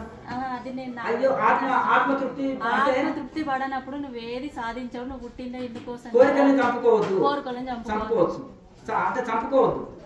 ఫారిన్ కల్చర్ అర్థమైంది కదా, ఎనిమల్ లైఫ్. కోరికలు చంపుకుంటే మంచి ప్రశ్న. కోరికలు చంపుకుంటే మరో జన్మకు కారణము. నువ్వు కోరికలు చంపుకొని ఒక మరో జన్మ తెచ్చుకుంటావు, కోరికలు విపరీతంగా కోరికలు తీర్చుకొని ఇంకో జన్మ లేకుండా చేసుకుంటావో యువర్ చాయిస్. అంతేనా? దానికి నేను ఆన్సర్ చెప్తాను. మరి నాకు ఆన్సర్ చేయగలుగుతారా? వాళ్ళకు 1000 ప్రశ్నలకు నేను ఆన్సర్ చేస్తాను.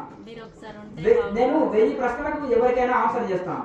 అర్థమైంది కదా? నాకు ఒక్క ప్రశ్నకు ఆన్సర్ చేయండి. నిండు షుగర్ ఉంది, అర్థమైంది కదా? ఇక నువ్వు మిఠాయిలు లడ్లు ఏమైనా తింటున్నావు, తీపి తింటే నువ్వు చనిపోతావని డాక్టర్ చెప్పేశాడు. నీకు నిండుగా తినాలనుంది, కోరికను ఎందుకు చంపుకుంటావు? మనలో జన్మ వస్తుంది, వెంబడే ఒక 1/4 కిలో మిఠాయిలు తిను. మాస్టర్ నాకు షుగర్. మరి ఎందుకు అంటావు ఇట్లా? మరి ఇక్కడ కోరిక చంపుకుంటున్నావు, మళ్ళీ ఇంకో జన్మలో వచ్చి నువ్వు స్వీట్లు తినాలి కదా. మరి ఇక్కడ ఏమో షుగర్ అని వద్దంటావు, పక్కోడు భార్య మీద మనసు పడేసి కోరిక చంపుకోవద్దు అని ఇదా? మాంసం తినాలనే కోరికని ఇలా మరి శాకాహార జెండాలు ఎందుకు పట్టుకొని తిరుగుతున్నాం? మనం ఒక పెద్ద ప్రోగ్రాం జరిగితే వైన్ బాటిల్స్, మాంసం ముక్కలు, సిగరెట్ ముక్కలు ఆ ధ్యాన కేంద్రంలో ఒక లారీ వెళ్ళినాయి. ఏంటయ్యా శాకాహార చెప్పుతోడు పట్టండి, శాకాహార జెండా పట్టుకుంటే నీవు నేను తింటా తాగుతా అని చెప్పు. కొంతమంది పూజారులు ఉంటారు, నన్ను క్షమించండి నేను పూజారిని కానీ తింటాను తాగుతాను అని తప్పు ఒప్పుకునేటోళ్ళు ఉన్నారు కొంతమంది. అర్థమైంది? ఆడ క్లాసు ధ్యానం క్లాస్ చెప్తారు, ఇక్కడ రోడ్డు మీద ఆ చెట్లలోనే కూర్చొని ఫుల్ తాగి తిని మాంసం ముక్కలు తిని వెళ్ళిపోతుంది. మనసు విపరీతం మనసు. ఇప్పుడు పాస్టర్స్ ఇట్లా దశమ భాగాల కోసం ఇది చేసినట్టు ఈ కార్యక్రమాలు ఆ కార్యక్రమాన్ని 10 రూపాయలు అవసరం ఉంటే 1000 రూపాయలు వసూలు చేస్తారు కదా. అయిపోయి ఇంకా సోమర్థనంతో జాబ్ కూడా అక్కర్లేదు, అయిపోయి సంపన్నులు కూడా బాగా గౌరవిస్తారు. అయితే ఇక్కడ చూడండి, మరి కోరికలు చంపుకునే వాడివి కొన్ని చంపుకొని కొన్ని ఎందుకు తీర్చుకుంటున్నావు? మరి అన్ని తీర్చుకో, అంతేనా? కనుక ఈ విధంగా దీని వలన ఏంటిదంటే ఇప్పుడు అగ్నిలో కట్టెలు వేసే కొద్దీ మండుతుంటుంది. ఎవరు పాటించరో, ఎవరు ఆహార నియమాలు పాటించరో, ఎవరు నియమాలు పాటించరో, ఎవరు యోగాభ్యాసము చేయరు, బ్రహ్మదేవుడికైనా సాధన కుదరవుతుంది. పతంజలి మహర్షి, భగవద్గీతలో కృష్ణ పరమాత్మ, అలాగే గొప్ప మా శంకరాచార్య, వివేకానంద స్వామి, స్వామి దయానంద సరస్వతి, మలయాళ స్వామి, గొప్ప మహానుభావులు తపస్సంపన్నులు మనకు అందించిపోయారు. పోనీ బుద్ధుని ఎందుకు బలవాన్ చేస్తారా? ఆయన అంత త్యాగవరం ఉన్నారా? నేల మీద పడుకున్నాడు, మట్టి చిప్పలో భిక్షాటన చేసి ఒకటే పూట భోజనం చేశాడు, నారక రుచి ఎరగక తిన్నాడు, నేల మీద పడుకున్నాడు. తన పను తాను చేసుకునేవాడు, వస్త్రాలు ఉత్తుకునేవాడు, తన ముండనం తాను చేసుకునేవాడు, మట్టి పాత్రనే వాడేవాడు. లేదంటే సీనియర్స్ అంతా మరి మీరు భిక్షకి వెళ్ళండి అంటారు, అంతేనా కదా? నాకు తెచ్చియండి అంటారు. తన పనులు తాను చేసుకున్నాడు, 90 సంవత్సరాల వయసు వరకు తన పనులు తాను చేసుకున్నాడు. ఒకసారి కుటుంబం వదిలిందంటే మన కుటుంబంలోకి ప్రవేశించాలి. చూసావా ఎంత త్యాగమే ఆయన? అటువంటి త్యాగం తీసుకొచ్చి ధ్యానం సకల భోగ కారణం అంటారా? అట్లే చెప్పారా? తుచ్చమైన భోగాలతో పోలుస్తారా? అది ప్రపంచ సుందరిని కాకితోటి పోలుస్తారా? మిస్ వరల్డ్, మిస్ ఇండియా అని తీసుకొచ్చి మా మిస్ ఇండియా కాకి వలె బుగ్గలు బాగా ఉన్నాయి, కాకి వలె కావు కావు అని బాగా మధురంగా పాడుతుంది అంటారా?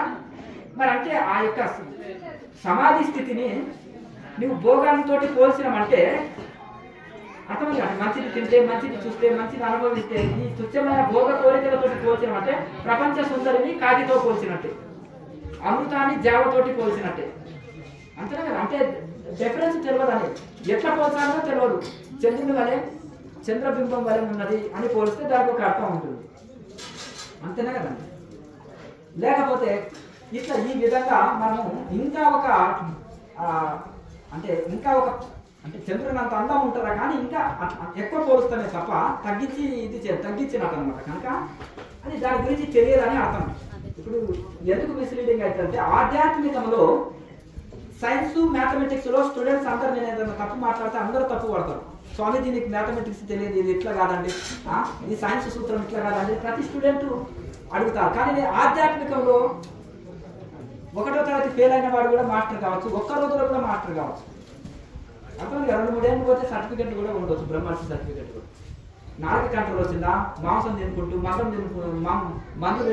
మందు దాక్కుంటూ పక్కోడి పిల్లలతో సంసారం చేసుకుంటూ బ్రహ్మర్షి సర్టిఫికెట్. ఈమె క్వశ్చన్కే స్వామిజీ APS నుంచి నేను విన్నాను శాకాహారాన్ని, కానీ ఏమంటారంటే అక్కడ కోరిక చంపుకుంటే పులి జన్మ వస్తుంది. నేను ఒకటే చెప్పిన చెప్పుతోటి కొట్టాలా ఎవరిని నేను, ఎందుకంటే ఒక నాగ సన్యాసిని. అర్థమైంది కదా? నాగ సాధువులు టైగర్, అర్థమైంది కదా? పులి ఎంతనో వాళ్ళంతా, అర్థమైంది కదా? ధర్మ సంరక్షణ కోసమే వాళ్ళని తయారు చేశారు.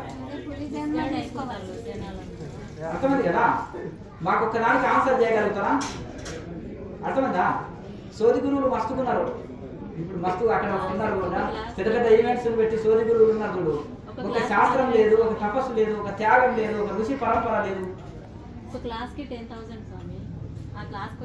నయం ఒక ఆయన 10 లక్షలు 20 లక్షలు తీసుకున్నట్టు ఆయన సోది గురువులు ఉన్నారు. ఇప్పుడు శివరాత్రి ప్రోగ్రామ్ కంటే 50,000 ఇస్తే ఎంట్రీ ఎగరంటే దూకండి బాగా. మరి బ్యాడ్జ్ చేస్తారంట పళ్ళు ఇవ్వడానికి కూడా. బ్యాడ్జ్ ఇచ్చినోడికే పళ్ళు అంట, ఎందుకంటే వాడు 50,000 కట్టడానికి బ్యాడ్జ్ ఇస్తేనే మళ్ళీ పళ్ళు ఇస్తారంట, అందరికి ఇవ్వాలంట. అర్థమైందా? ఇవన్నీ ఎందుకు పెట్టుకున్నారో, ఇది 10,000 జీతం చేసేటోడు ఇప్పుడు 1,000 కోట్లు ఎందుకు సంపాదించాడు? అవతారం ఎత్తాడు, ఇంగ్లీష్ బాగా నేర్చుకున్నాడు, గురుజీ అవతారం ఎత్తాడు. అంతేనా? ఇప్పుడు ఏది అవసరం లేదు, ఈజీ ఉంది కదా, ఈజీ ఉంది. ఈ జాబ్లో ఏముందా 10,000 20,000 మంచిగా ఎత్తే 1,000 కోట్లకు పడిగెత్తచ్చు. మరి ఆత్మజ్ఞాని ఎలా జీవిస్తాడు సార్? జీవితాన్ని ఎలా గడుపుతాడు? యోగీశ్వరుడు ఎలా జీవిస్తాడు? పంచదార ఎలా ఉంటుంది? నేను చేదుగా ఉంటున్నాను, చేదుగా ఉంది, పంచదార చేదుగా ఉంటుందని నేను అంటున్నాను. అర్థమైందా? చేదుగా ఉంటుంది అంటున్నాను నేను, ఒప్పుకుంటారా?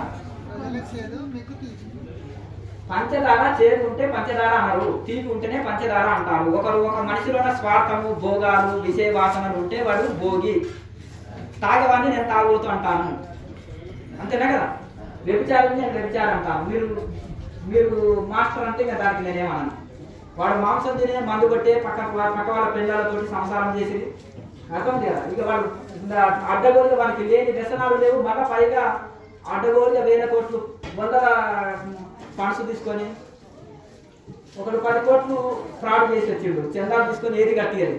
ఇక్కడికి మాస్టర్ అనేటాన్ని కులమాల వేసేసి సన్మానం చేశాడు. వాడు ది గ్రేట్ అన్నా, నేను బాగా చూపులు పెట్టగలుగుతామని, సంస్థకు బాగా పేరు తీసుకొస్తాను. అర్థమైంది కదా? ఇప్పుడు ఇక్కడ అందరిని పోయి ప్రచారం చేయాలంటే మళ్ళా సామాన్య సంస్థ లాగానే మారిపోతాడు. అర్థమైంది కదా? ఇప్పుడు 2014 నుంచి నేను క్లాసులు చెప్తున్నాను. అర్థమైంది కదా? వాళ్ళకు ఒక్కొక్కరికి 30 ఏళ్ళు పట్టవచ్చు, కానీ నాకు ఒక 100 years రాదు వరల్డ్ మొత్తం బ్రాంచింగ్ చేయడానికి. ఎందుకు? తాడు గింజలు ఎన్ని ఉంటే ఉంది, 1 కోటి తాడు గింజలు ఉన్నాయి, ఒకటైనా మొలుస్తుందా? ఎందుకు? పనికి వాళ్ళని పంది 10 పిల్లలు నేస్తుంది, సింహం ఒక పొదవని వేస్తుంది, ఒక పొదమ. అవునా కదా? పంది ఏం చేస్తుంది? నక్కలని అరిసినా, కుక్కలు అరిసినా భయపడిపోతాయి పంది పిల్లలు, భయం ఎక్కువ పంది పిల్లలు. అదే సింహంలో ఎంత పరాక్రమం ఉంటుంది. ఒక వివేకానంద స్వామి ఒక్కరినే తయారు చేశారు, ఎవరు? రామకృష్ణ పరమస్వామి, 1,00,000 మందితో సమానం. అర్థమైంది కదా? అలాగే ఒక దయానంద సరస్వతిని ఒక్కటే తయారు చేశారు, ఎవరు? విరజానంద స్వామి, 1,00,000 మందితో సమానం. 3,300 గురుకులాలు స్థాపించి స్త్రీ పురుష భేదం లేకుండా అందరికీ వేదం చదివేటట్టు చేశారు. ఆయన తట్టుకోలికి ఏ పూజారు ఆయన తట్టుకోలేదు. అనవసరంగా పెళ్లి కాకపోతే శాంతి, ఆరోగ్యం లేకపోతే శాంతి, ఇది లేక బ్రాహ్మణుడికి ఈ దానం ఆదానం ఇవ్వాలని పుస్తకాలు రాసుకున్నారు. ఒక్కొక్కరికి ఉచ్చబోధించాడు దయానంద సరస్వతి. అర్థమైందా? దయానంద సరస్వతి అంటే టైగర్, అంటే ఇండియన్ టైగర్ అని పేరు పొందాడు. అర్థమైంది కదా. వేదం అంతా కంఠస్థం, 4 వేదాలని హిందీలో రాశాడు. సత్యార్థ ప్రకాశం అనే ఒక పుస్తకం రాశాడు. అది ఒకటి చాలు, అందరు ఫీజులు పేరుపోతాయి. ప్రతి మతంలో ఉండే ప్రతి గ్రంథంలో రాసుకున్న ఆ యొక్క తప్పులన్నీ దుమ్ము దురికాడు. మరి మనం అనవద్దు కానీ ఒక్కొక్క దాంట్లో ఆ ఫారినర్స్ ఎందుకు అంత నీచంగా ప్రవర్తిస్తే వాయువర్ష లేకుండా జీవిస్తున్నారంటే ఆ గ్రంథాల్లో చరమగీతం అనే లాస్ట్కి ఒక ఇది ఉంటుంది. వాళ్ళ దృష్టిలో వ్యభిచారము పవిత్రము. అర్థమైంది కదా. ఇంట్లో 10 మంది ఉంటే ఎవరితోటైనా సంసారం చేయొచ్చు. ఆ చరమగీతంలో ఉంది. నేను నోటి ఉంటే చెప్తాను. అందుకని అంత హీనంగా వాళ్ళ లైఫ్లు ఉన్నాయి ఫారినర్స్. ఎందుకంటే ఇది ఎక్కడ లోపం అంటే ఇప్పుడు మన యూత్ లో వెస్టర్న్ జీవితం ఎందుకు అంటే ఆ పుస్తకాల్లో సబ్జెక్టు లోపం. ఒకప్పుడు సబ్జెక్టు గురుకులాలు ఏమి లేవు. ఆ శిక్షణ మీద తప్పుంటే ఇప్పుడు వాడు పెంచడమే చదువునే టెర్రరిస్ట్ లాగా తయారు చేస్తే ఎందుకు టెర్రరిస్ట్ కాదు? పెంచడంలో ఉంటుంది, చదువు చెప్పడంలో ఉంటుంది. ఏ చదువు అందిస్తున్నామో అదే చదువుకుంటాడు, అదే ఆలోచన చేస్తాడు. ఆ శాస్త్రం చదివే శాస్త్రాలు ఇప్పుడు లోకం లేదు. ఆ ఇంగ్లీష్ పుస్తకాలు 1000 తీసుకొచ్చి తెలుగులో రాసి నక్షత్రలోకాలు, హాస్టల్ ట్రావెలింగ్, గత జన్మలు, కరడాయి అంతేనా కదా. ఆరా ఏం మాట్లాడితే అంతే, ఇంకా ఇవే మాట్లాడడం అంతేనా. ఎవరైనా అందమైన వాళ్ళు ముందర కూర్చుని అనుకో, మేడం మీరు గత జన్మలో నా భార్య అంటే నేను చూసుకున్నాను, మీరు చూసుకున్నారా అంటే ఏమండి నాకు అంత ఏం లేదంటే 4 సార్లు అన్నారు అనుకో. అతను వెళ్ళి చూడండి మేడం, చూడండి మేడం అంటే ఎందుకు ఈయన నన్ను ఇంత ఇబ్బంది పెడుతున్నారు, ఏదో 20 ఏళ్ళ నుంచి ధ్యానం చేస్తున్నాడంట, ఏదో 2000 బాధ్యత అంటే ఏదో ఒకసారి మాత్రం గుర్తుకొచ్చారండి. 20 రోజుల నుంచి ఎప్పటి పడుతుంటే ఒకసారి గుర్తుకొచ్చారు. అదే సంథింగ్ ఉంది కదా, మీకు బరువు పెరిగింది అనుకుంటాను. ఒకరిద్దరు ఎన్ఆర్ఎస్ ఉంది, కాలు వచ్చి ఏడుస్తుంటారు మా కాల్స్ చేసి. డాక్టర్లు అండి, మా తోటి డాక్టర్లు బుట్టలు పడేసి మా ఫండ్స్ అంతా లాగేశారు, మేము నిద్రపోయి రోగాలు తెచ్చుకున్నాం అంటారు. ఇంజనీర్లు, డాక్టర్లు, టీచర్స్ అంటే ఏ సర్కిల్లో ఆ సర్కిల్లో బుట్ట చేస్తారు కదా. అక్కడ ఒక సంపాదకుడు ఉంటాడు, వాడు కమిటీ వాడు. 4 కోట్ల రూపాయలు రాసుకోండి చందా అంటాడు. వాడు 1 కోటి రూపాయలు ఎత్తుకపోయేటోడు కానీ సంస్థ 1 కోటి రూపాయలు ఇచ్చేటోడు కాదు. మిగతా వాళ్ళు అందరూ ఫండ్స్ ఇవ్వాలని ఇటువంటి చీటింగ్ చేస్తారు. అర్థమైంది కదా. అట్లా ఈ విధంగా రకరకాల ఈవెంట్స్ తోటి, రకరకాల ఎంటర్టైన్మెంట్ ప్రోగ్రామ్స్ తోటి ఆధ్యాత్మిక సంస్థల్లో ఇది జరుగుతుంటాయి. క్రియా ప్రాణాయామం వల్ల కర్మ దగ్ధమవుతుందా? యోగాగ్ని దగ్ధ కర్మాని తమాహం పండితాంబుద. యోగం అనే అగ్ని ద్వారా కర్మని భస్మం చేసిన వాళ్ళనే పండితులు, జ్ఞానులు అంటారు. తప్పకుండా అవుతుంది. ఇప్పుడు అన్నం తింటే ఆకలి పోతుంది కదా,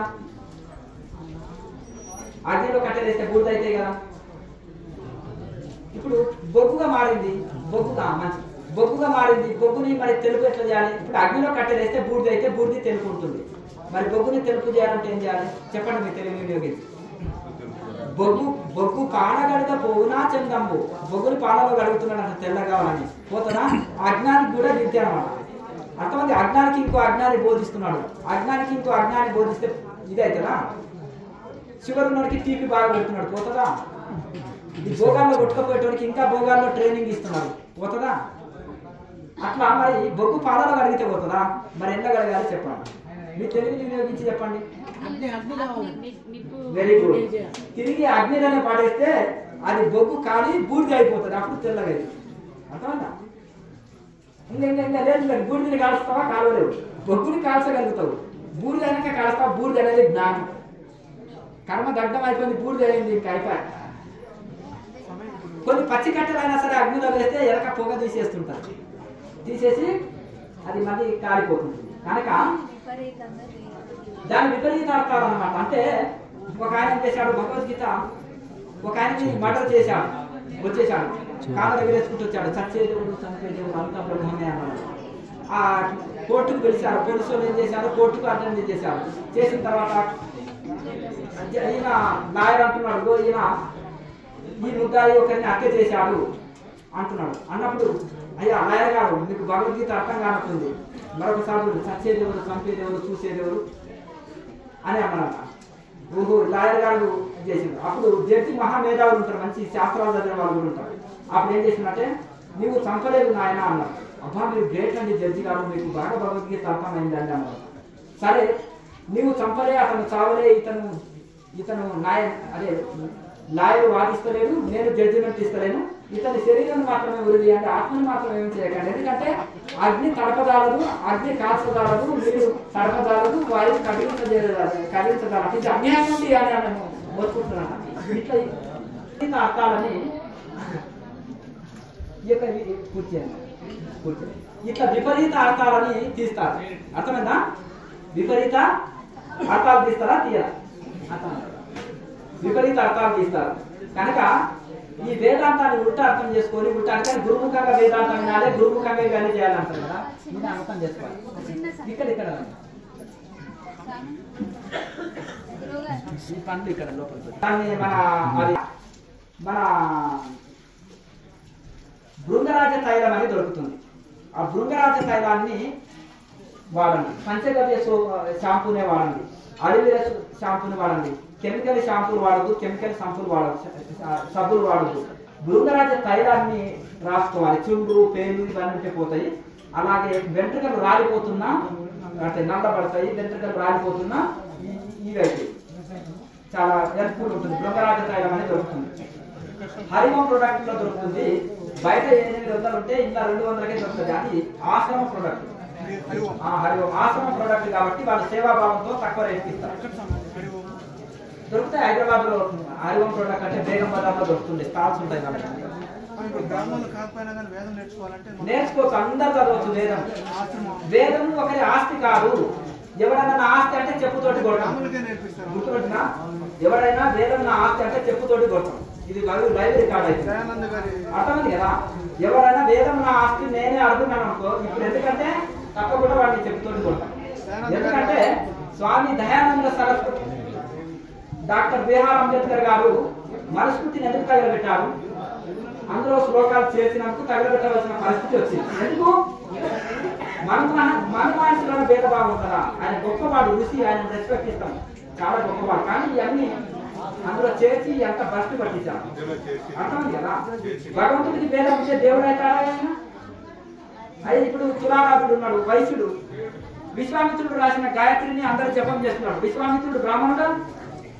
విశ్వామిత్రుడు ఒక క్షత్రియుడు బ్రాహ్మణత్వం పొందుడు. వేదం చదివితే విష్ణుడు అవుతున్నాడు. బ్రహ్మజ్ఞానం చేత బ్రాహ్మణత్వం పొందుతున్నాడు. అలాగే వాల్మీకి ఉన్నాడు, ఒక పోయేవాడు, ఒక ఋషిగా మారలేదా? ఇట్లా చెప్తూ పోతుంటే ఋషుల లిస్టు చాలా గొప్పగా ఉంది. అర్థమైంది కదా. సప్త ఋషుల్లో ఎవరు బ్రాహ్మణుడు లేడు, ఒక జమదగ్ని తప్ప.